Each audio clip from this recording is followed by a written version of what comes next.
des professionnels disponibles pour vous satisfaire. Casarima Studio, c'est aussi la réalisation de vos émissions, photographie, filmage et montage de vos fêtes, la réalisation de vos émissions, la réalisation de vos spots publicitaires, la réalisation de vos clips. Casarima, c'est aussi la création de vos affiches et l'impression de vos affiches. Casarima, c'est aussi la location de vos salles de fête. Casarima Studio se trouve aussi en France, Kinshasa, en Angola, au Congo-Brazzaville, en Inde. Casarima est partout. Ne manquez pas, contactez-nous 06 29 91 70 16 ou 01 48 12 86 82, 3 rue Joseph et Étienne de Montgolfier, 93 110, Rony, Sous-Bois. Casarima Studio est là pour tous vos événements.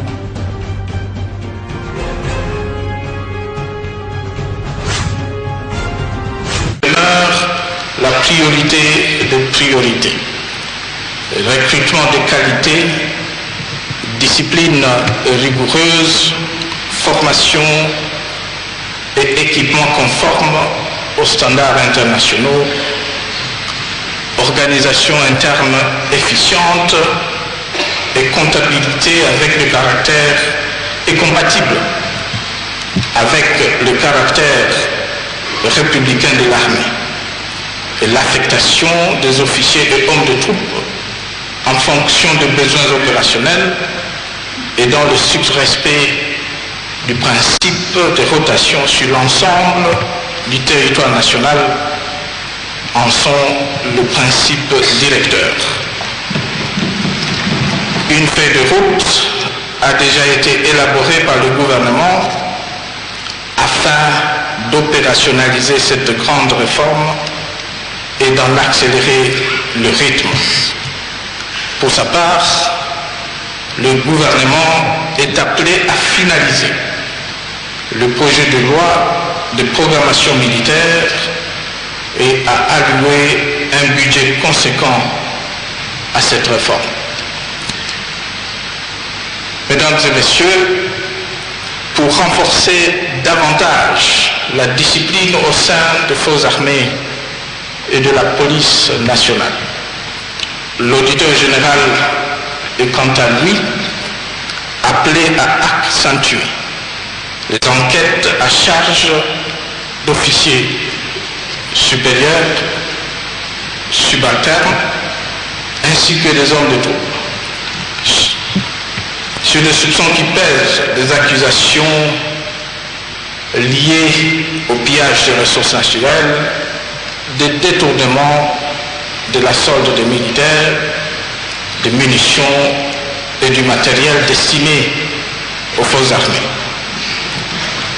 Plus généralement, tout affairisme doit être banni de l'armée et de la police.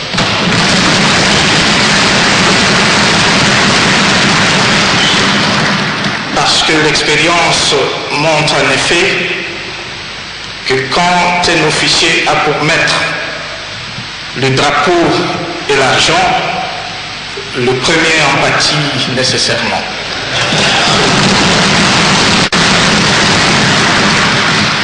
Il va sans dire que les cadres et agents des services de sécurité seront désormais soumis à des règles d'éthique aussi rigoureuses. L'auditeur général doit tout autant et sans complaisance aucune engager des poursuites contre toutes les personnes présumées auteurs de crimes de guerre et de crimes contre l'humanité, particulièrement les violences sexuelles et l'enrôlement d'enfants et de leur utilisation à des fins militaires. L'objectif en ce domaine est de faire de la République démocratique du Congo une terre inhospitalière pour les auteurs de ce crime odieux. Afin de m'en assurer personnellement et d'éviter la tendance à l'instrumentalisation de ces souffrances humaines à des fins inavouées, je vais très prochainement nommer un représentant personnel du chef de l'État en charge de promouvoir la lutte contre les violences sexuelles et le recrutement des enfants et de servir d'interface avec la communauté internationale dans ce domaine.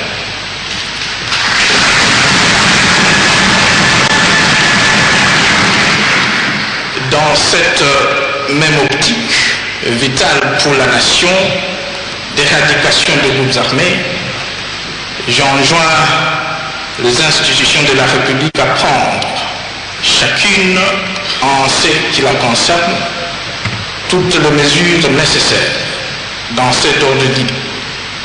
Dans cet ordre d'idée, il y a lieu d'identifier et de traduire en justice les personnes qui entretiennent les groupes armés, quel que soit leur rang social.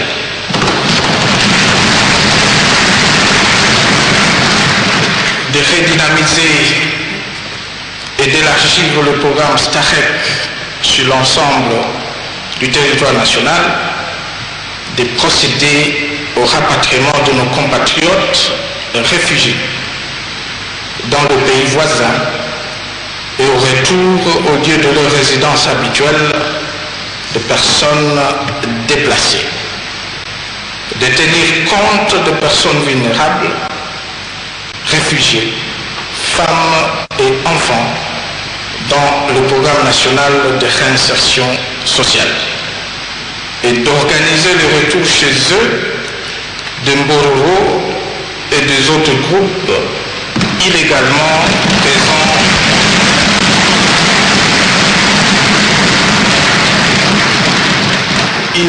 présents sur le territoire national. Chers compatriotes, en matière de paix et de réconciliation nationale, je partage les vues des délégués aux concertations sur la nécessaire implication de toutes les institutions de la République. Dans cet ordre d'idées, je signais ce matin une ordonnance portant mesures de grâce. J'ai également demandé au gouvernement, une fois terminée la libération conditionnelle de prisonniers civils, de procéder avec diligence à celle de prisonniers militaires et de déposer devant le bureau de deux chambres législatives le projet de loi portant amnistie. Ces mesures permettront, j'en suis sûr, d'instaurer un nouveau climat de confiance entre les Congolaises et les Congolais.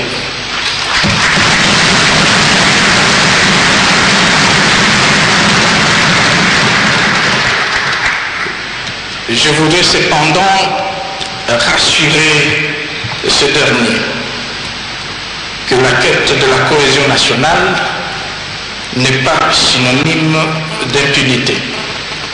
Bien au contraire, sans justice, la réconciliation est factice.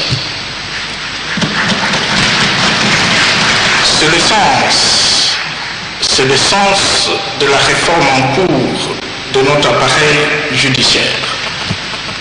C'est aussi celui de notre active coopération avec la Cour pénale internationale. Au plan interne, il est important de rappeler que depuis quelques décennies, le peuple congolais est victime de perpétration de nombreux crimes internationaux par les insurgés.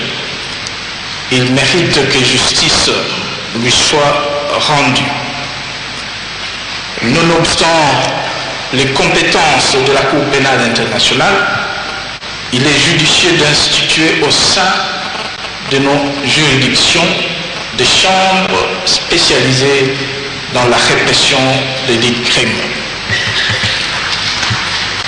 Dans le milieu urbain, particulièrement à Kinshasa, une nouvelle forme de criminalité s'observe de plus en plus, créant la psychose au sein de la population.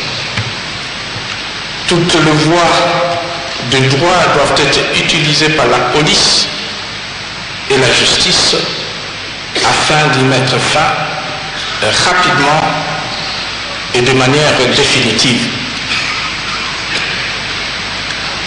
Quant aux compatriotes détenus à la Cour pénale internationale, ainsi que devant d'autres juridictions à travers le monde, au nom de la réconciliation nationale et du droit des citoyens à la protection consulaire, je charge le gouvernement de faire le suivi de leur dossier.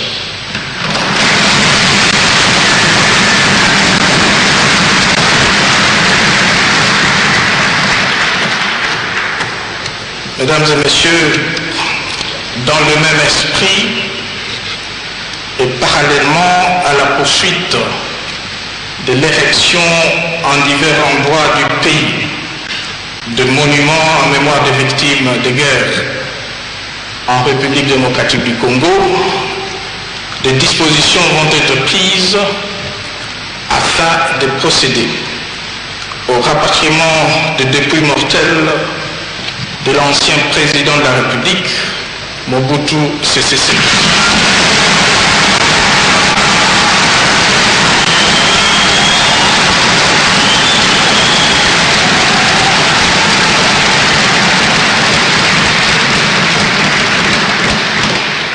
Et de l'ancien Premier ministre Moïse Tshombe, ceci en accord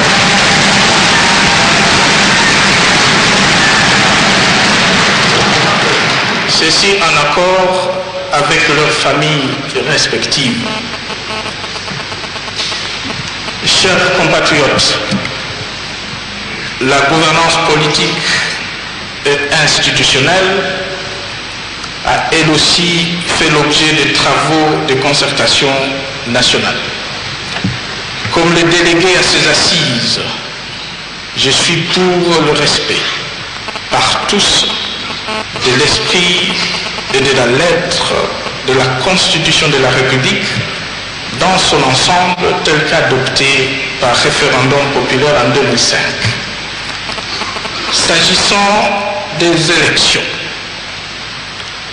je recommande à la Commission électorale nationale indépendante d'envisager de ce jour la présentation au Parlement dans le meilleur délai du calendrier électoral et de poursuivre le cycle électoral en vue de procéder avec diligence à l'organisation des élections locales, municipales, provinciales et sénatoriales.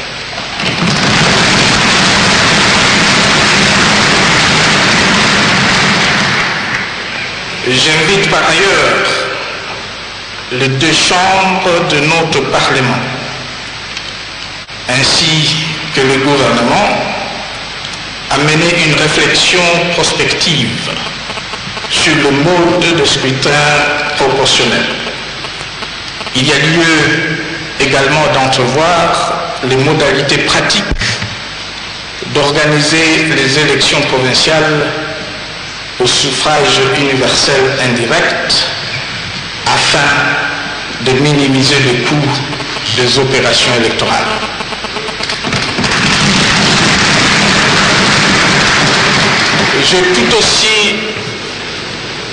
J'ai tout aussi noté avec grand intérêt la proposition de faire obligation aux formations politiques de présenter sur chaque liste de candidats au moins 30% de femmes.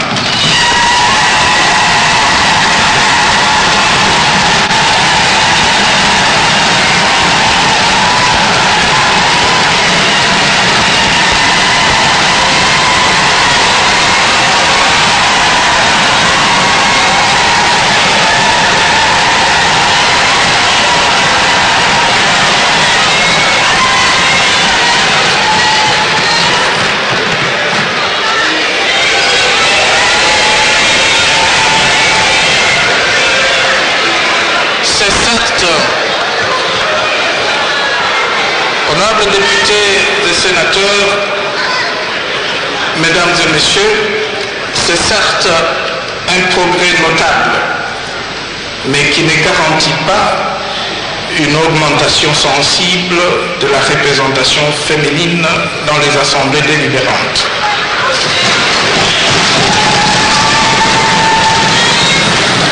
Et puisque les femmes constituent la majorité de notre population et le vivier de la créativité nationale, je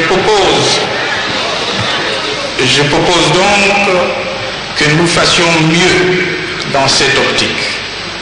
J'invite le législateur à examiner la possibilité d'ajouter dans chaque circonscription de 3 sièges ou plus un siège pour lequel la compétition serait ouverte aux femmes.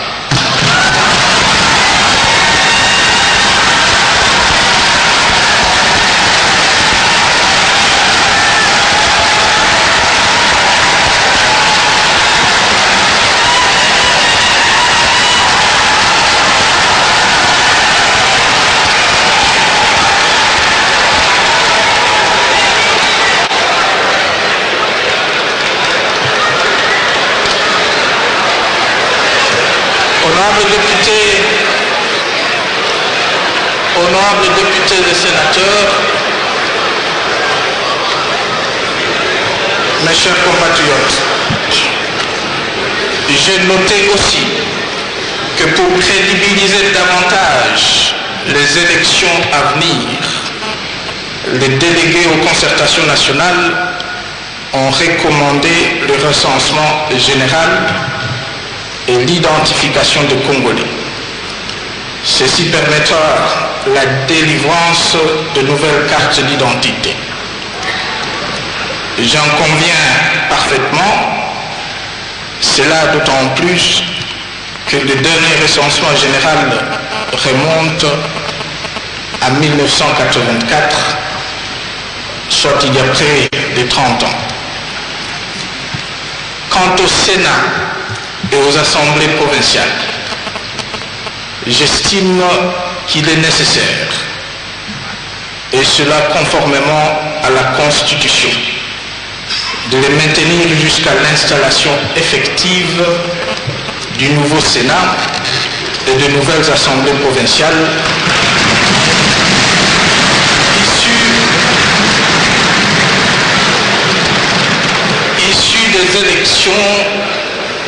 issues des élections qui doivent être organisées dans un délai court et raisonnable. Mesdames et messieurs, en matière de réformes institutionnelles, je tiens à saluer avant tout le travail que les honorables députés et sénateurs ont abattu jusqu'à présent sur le plan de la production législative.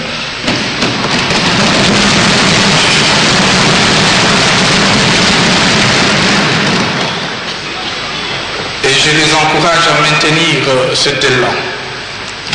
Je forme aussi le vœu de voir les 2 chambres législatives poursuivre avec plus de rigueur le contrôle parlementaire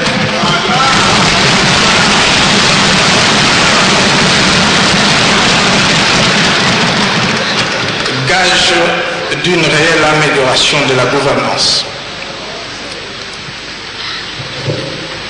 Chers compatriotes, en ce qui concerne le gouvernement, je vous annonce que dans le cadre de ma politique d'ouverture, prônée depuis mon investiture, un gouvernement de cohésion nationale sera bientôt mis en place.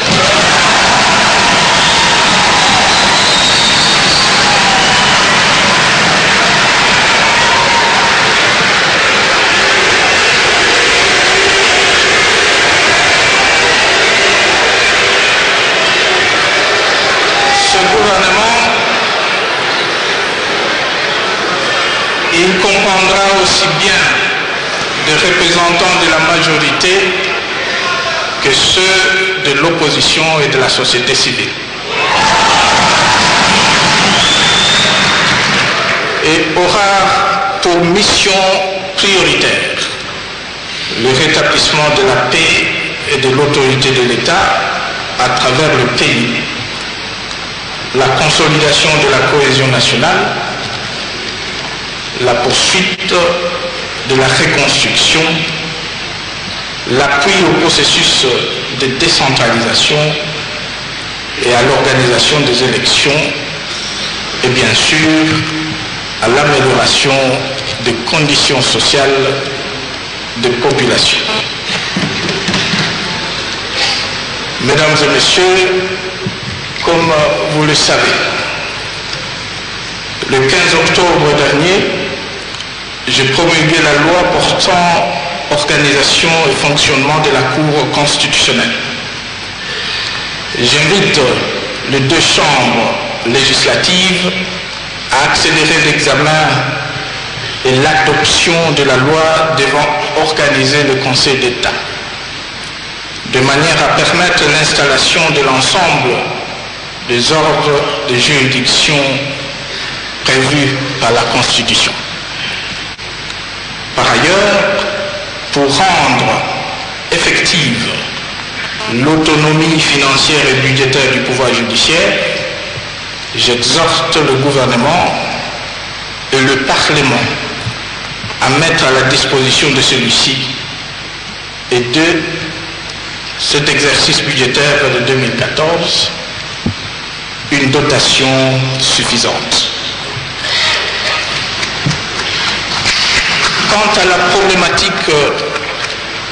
la problématique de la nationalité, et en attendant qu'un consensus national puisse se dégager sur cette question, je demande au gouvernement de tout mettre en œuvre pour accorder des facilités consulaires aux compatriotes qui ont acquis une autre nationalité.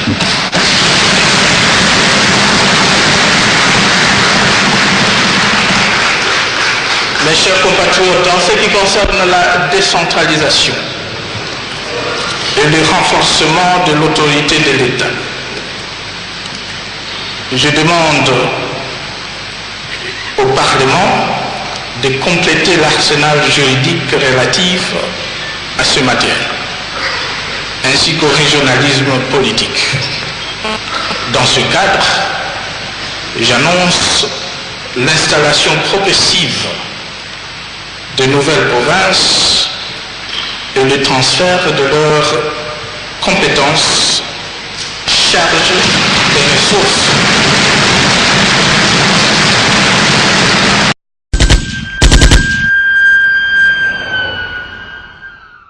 Et la maison Polydor House vous présente spécial gospel acoustique, 30 ans de carrière musicale.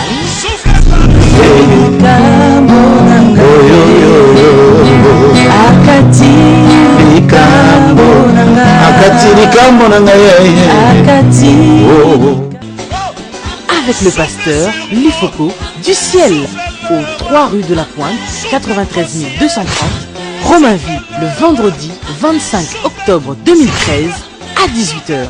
Participation 10 €. Ne manquez pas, bien-aimés. Billy Kinké, la production, vous présente Sœur Acacia dans un nouvel album, Arche de Noé et Réveil spirituel.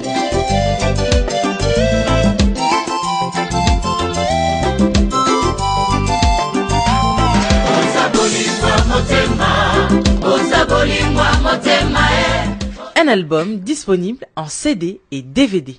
Pona yo papa, pona yo mama, olingaka et moniseli.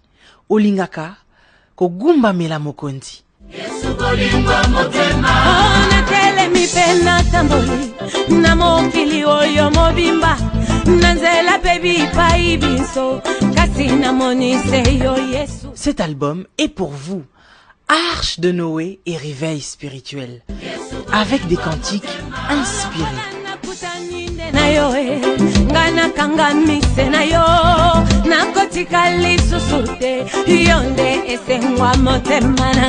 Arche de Noé et réveil spirituel.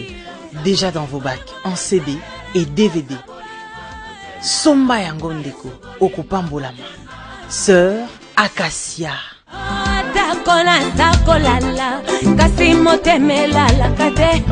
de Noé et réveil spirituel. Déjà dans vos bacs en CD et DVD. Album Kitoko.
Yesu singa loketo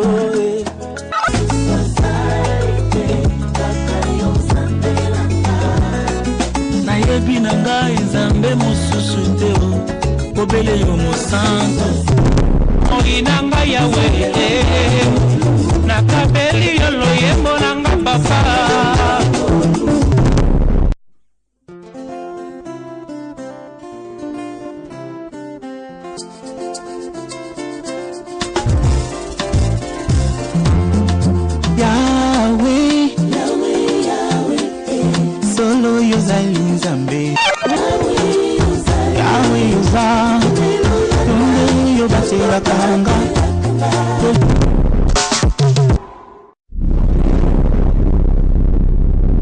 Ceci conformément à la Constitution. Et c'est là aussi une des raisons fondamentales d'organiser en priorité les élections locales. J'adhère aux recommandations de concertation nationale sur la définition d'une politique nationale d'aménagement du territoire, du schéma national d'aménagement du territoire, ainsi que de plans provinciaux et locaux d'aménagement du territoire. Le gouvernement devra faire diligence pour leur adoption. En même temps, j'exhorte le gouvernement à associer, devrais-je dire, l'autorité coutumière dans la promotion de l'unité et de la cohésion nationale et dans le processus de développement à la base. Je note aussi une recommandation qui rencontre celle adoptée à la conférence des gouverneurs à Kananga sur la modernisation des villages par regroupement et par affinité. C'est en effet un schéma pratique de modernisation de milieux ruraux. En complément à cette réforme, et pour offrir davantage d'opportunités de progrès,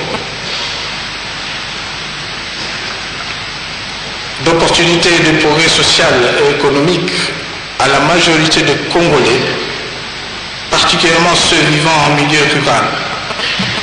Et je demande au gouvernement de faciliter l'accès universel aux titres individuels en faveur des occupants des parcelles de terre dans tous nos villages, tout en veillant bien sûr à la protection des terres revenant aux communautés locales.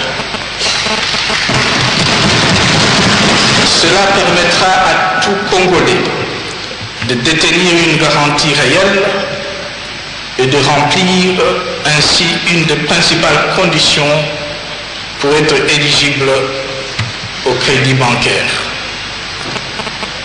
Chers compatriotes, en matière économique, les délégués aux concertations nationales ont fait un état de lieu sans complaisance.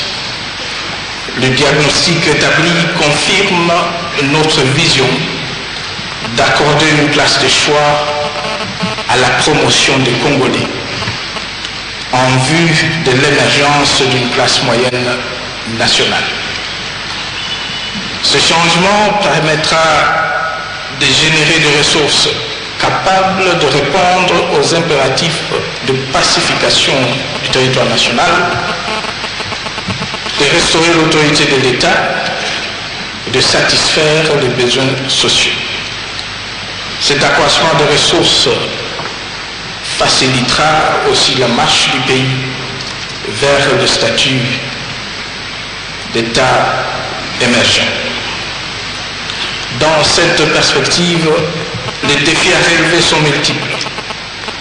Il s'agit principalement de défis structurels et opérationnels en vue de promouvoir le développement économique, financier et celui du secteur productif, en se focalisant sur le secteur privé et le partenariat public-privé, capable de remplir la fonction de principal moteur de croissance économique.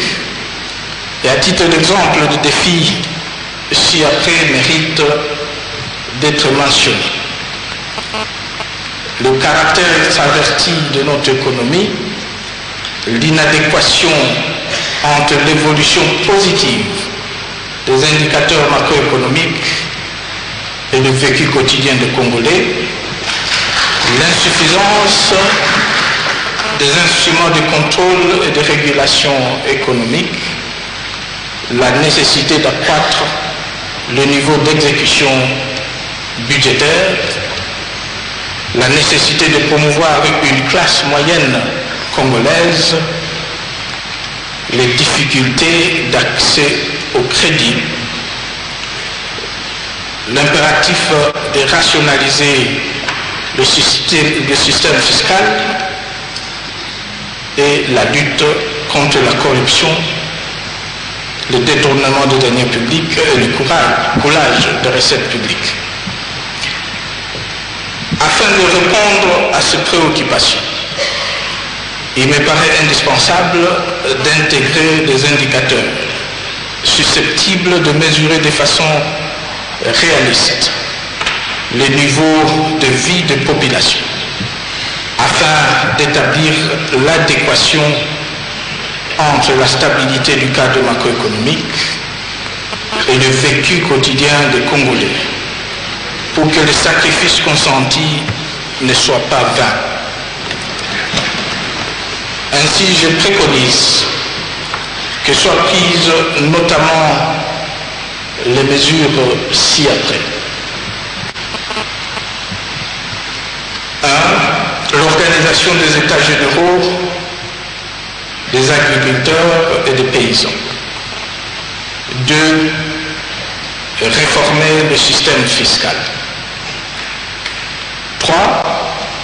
Poursuivre l'évaluation et la certification de ressources minières, forestières, halieutiques et en hydrocarbures. 4.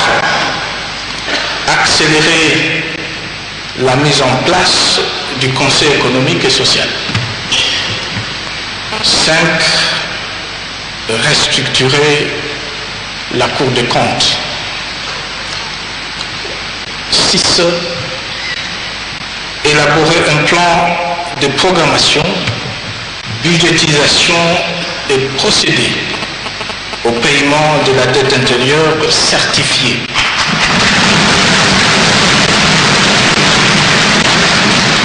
En vue de la relance des emplois dans les petites et moyennes entreprises.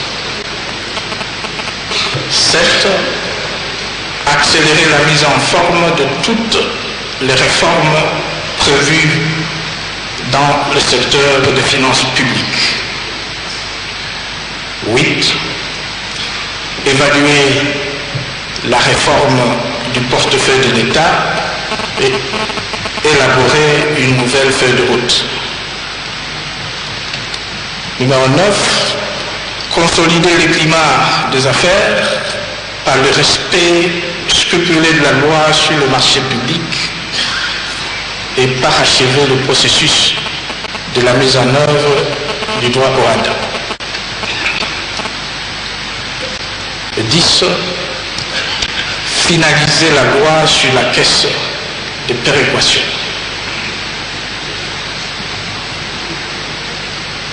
11. Appliquer de manière rigoureuse le principe de l'exercice exclusif du petit commerce par les nationaux.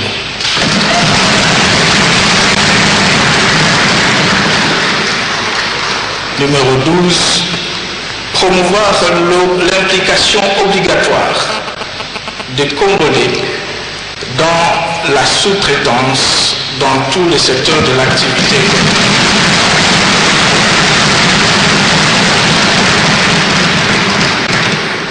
Et 13.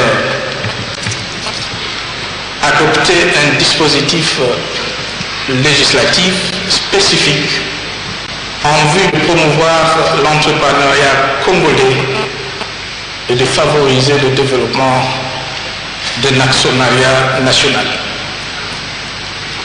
Dans tout le cas, je voudrais une fois de plus vous rassurer que je fais mienne les recommandations issues de concertation nationale.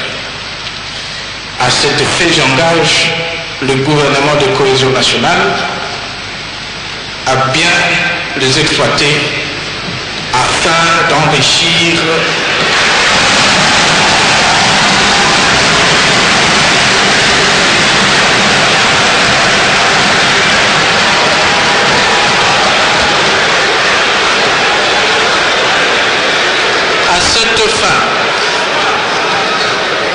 à cet effet, devrais-je dire, j'engage le gouvernement de cohésion nationale à bien les exploiter afin d'enrichir d'ici à la fin de l'année le programme économique en cours.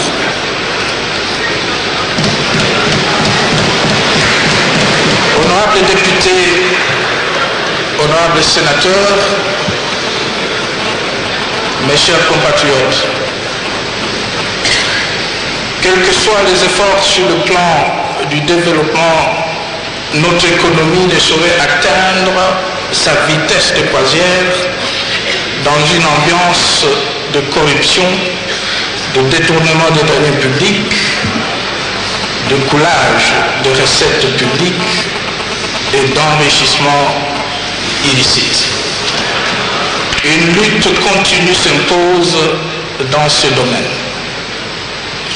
Les mécanismes répressifs existants doivent être réactivés et de nouveaux sont à mettre en œuvre à court terme. J'engage donc les institutions à cet effet, notamment le Parlement et les assemblées provinciales, dans le cadre de leur pouvoir de contrôle. Pour ma part, j'entends procéder à la nomination d'un conseiller spécial du chef de l'État en charge de cette question.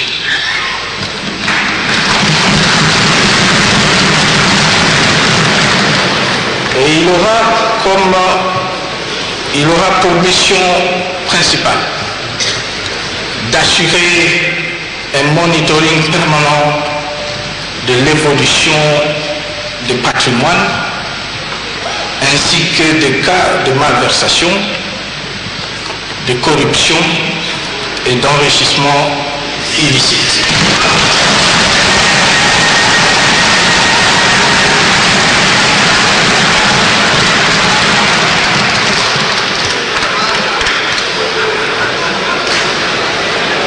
dont les chefs de responsables politiques nationaux et provinciaux, de hauts fonctionnaires et cadres de l'administration publique, de mandataires publics et autres agents publics.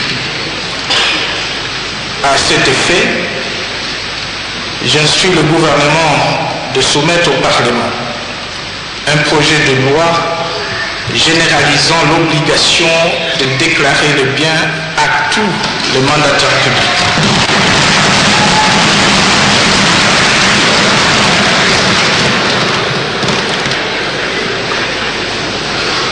Mesdames et messieurs, pour mettre en place les bases d'une société juste et bannir toute forme de discrimination afin de construire une société solidaire, nous devons assurer à nos frères et sœurs avec handicap une représentativité dans les institutions publiques et privées.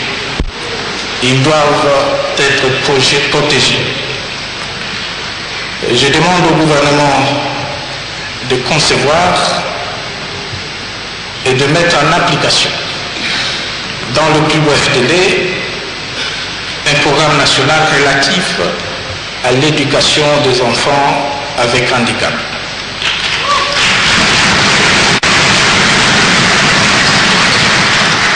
Je saisis cette occasion pour lancer un appel solennel à toutes les familles congolaises, aux congrégations religieuses, aux chefs coutumiers, aux gouverneurs de province, aux différentes autorités municipales, de veiller particulièrement à la protection des orphelins, des personnes âgées, des handicapés stigmatisés et traités injustement de sorciers.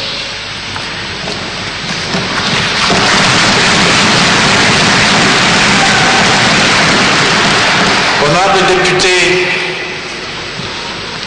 honorables sénateurs, distingués invités, comme vous vous en êtes certainement rendu compte, les mesures que je viens d'annoncer n'ont pas visé toutes les 679 préoccupations exprimées par les délégués aux concertations nationales. Le contenu du rapport général des travaux de ce forum historique, qui sera publié incessamment, montre la nécessité de donner une suite appropriée et urgente à chaque question soulevée. Dans la plupart des cas, il sera nécessaire de procéder à des réformes radicales. C'est pourquoi je prends ici solennellement l'engagement de veiller à l'application stricte de toutes les autres recommandations par les institutions compétentes de la République, notamment en ce qui concerne la diplomatie, les infrastructures de base, l'environnement, l'eau et l'électricité, l'éducation, la santé, la recherche scientifique, la culture, le sport et la jeunesse. Je m'engage aussi à veiller à ce que les réformes que ces recommandations appellent soient effectivement initiées et mises en œuvre. C'est l'occasion pour moi d'en appeler à la conscience républicaine de chaque Congolaise et de chaque Congolais. Car aucune de ces recommandations et des mesures qui en découlent ne pourrait aboutir sans l'implication de tous. L'heure est donc à la mobilisation générale. À travers cette volonté commune que nous avons tous ensemble exprimée C'est en réalité notre peuple qui a ainsi pris rendez-vous avec l'histoire. Chacun de nous a donc la charge de veiller à honorer cet engagement. Il n'existe pas d'alternative à l'unité de notre nation. Nous avons le devoir de rendre à notre pays ses lettres de noblesse, de lui redonner sa voix et son poids dans les concerts des nations, compte tenu de ses nombreuses potentialités. Notre volonté, notre détermination et notre intelligence sont irremplaçables pour surmonter tous les défis qui jalonnent notre marche vers le futur. Vous l'avez compris, c'est donc à un nouveau départ que je convie à ce jour le peuple congolais. Au cours des 10 dernières années, nous avons œuvré ensemble pour l'imposition d'une gouvernance démocratique à tous les niveaux, en vue de la consolidation de l'unité nationale et du relèvement socio-économique de notre pays. Grâce à l'apport de tous, des résultats importants ont été réalisés. Je vous demande ce jour de persévérer pour accélérer le processus de la reconstruction du pays. Voilà pourquoi nous devons agir en toutes circonstances comme un peuple uni et un État indivisible. Il est vrai que la démocratie va de pair avec le multipartisme. Mais il est aussi important que les acteurs politiques et ceux de la société civile se rassemblent autour de fondamentaux et de l'essentiel, surtout lorsque les valeurs qui structurent la communauté nationale sont en péril. Pour changer le Congo, nous devons d'abord nous-mêmes changer.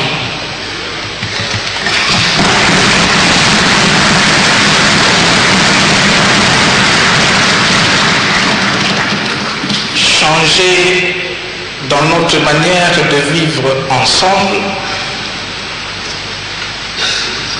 notre manière de faire la politique, de gérer l'État et la communauté nationale, bref, de vivre la démocratie.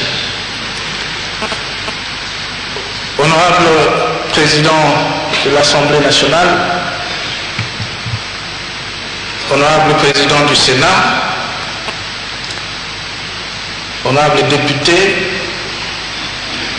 Honorables sénateurs, distingués invités, mes chers compatriotes, mon propos de ce jour a consisté à rendre compte à la nation des mesures urgentes que j'ai prises sur base des recommandations résultant des travaux de concertation nationale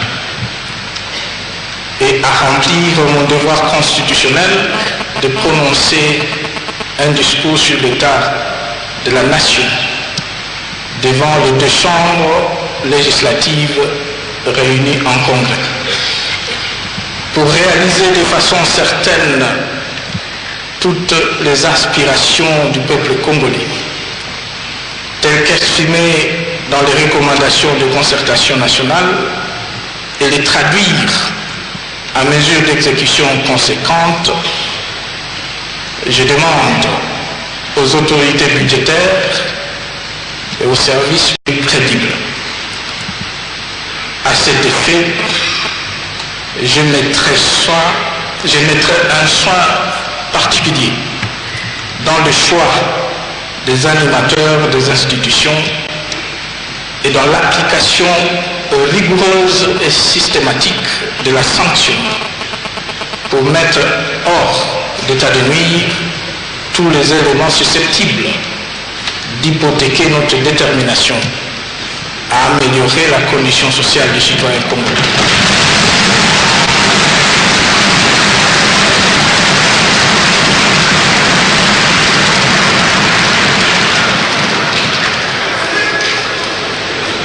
Mesdames et messieurs, pour terminer, je voudrais, Excellence, Monsieur Denis Sassou Nguesso, président de la République du Congo, Madame Nkosazana Dlamini-Zuma, présidente de la Commission de l'Union africaine, vous redire notre joie de vous avoir parmi nous en ce jour mémorable de notre histoire.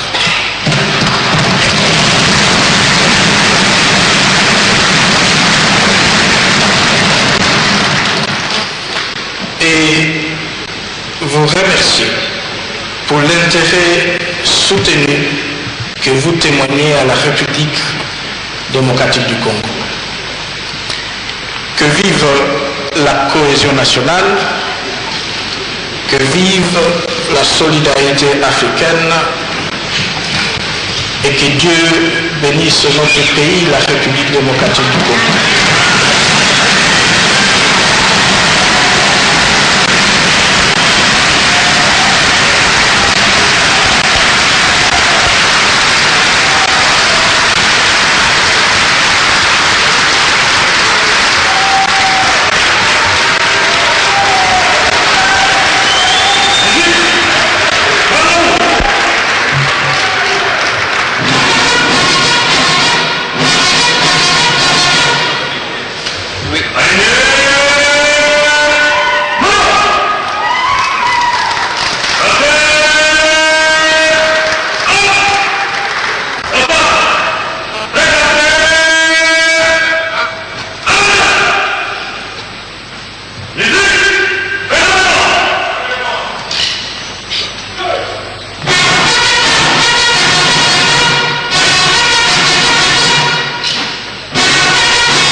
Excellence, Monsieur le Président de la République, que dire d'autre?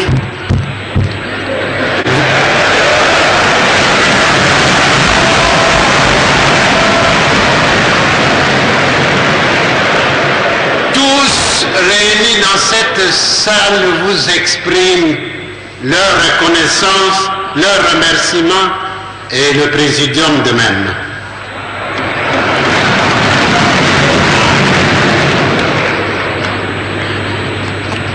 Je rappelle aux membres du Congrès que conformément conformément aux dispositions de l'article 77 de la Constitution, les messages du président de la République devant les deux chambres du Parlement réunis en congrès ne donnent lieu à aucun débat. L'ordre du jour étant ainsi épuisé, je lève la séance.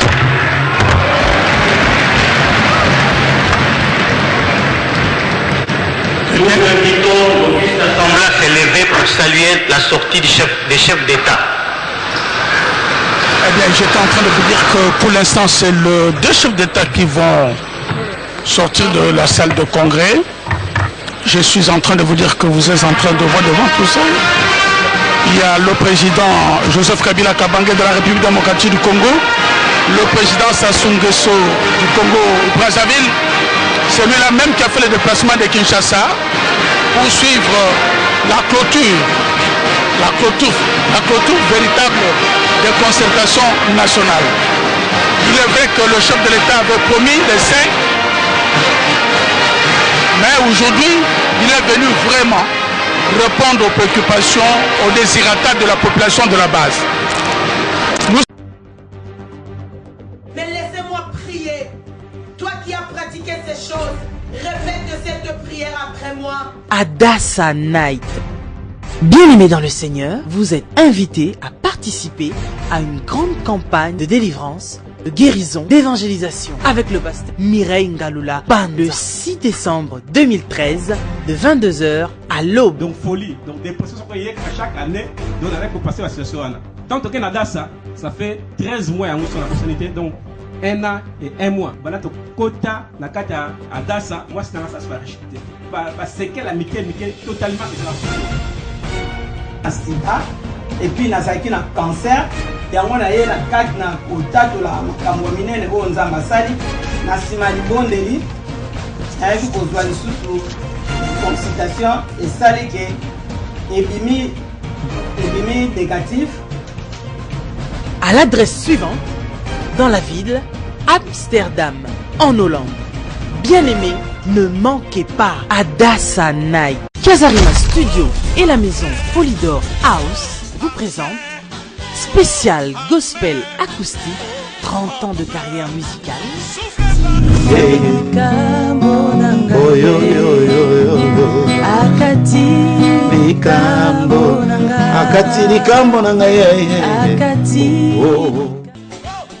Avec le pasteur Lifoko du ciel, aux 3 rue de la Pointe, 93 230, Romainville, le vendredi 25 octobre 2013 à 18h.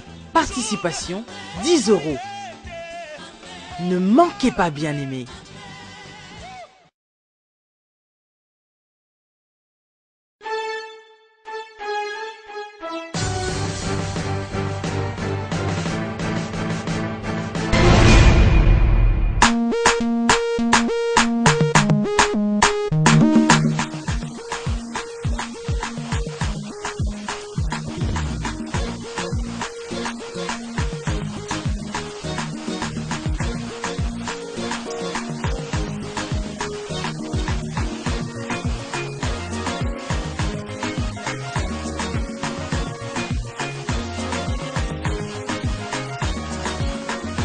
Personally,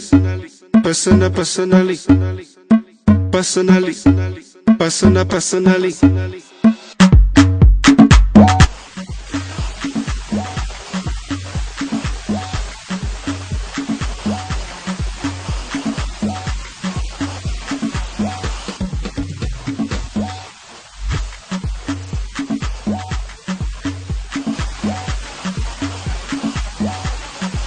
Esprit Voyageur, agence Yassika, officielle pour na covoiturage, aller-retour, Bruxelles-Paris, Natalomuke, 25 € pour na Yomwana Mboka. Contact 0032 485 476 520 0032 251 233 12. Esprit Voyageur, partons ensemble.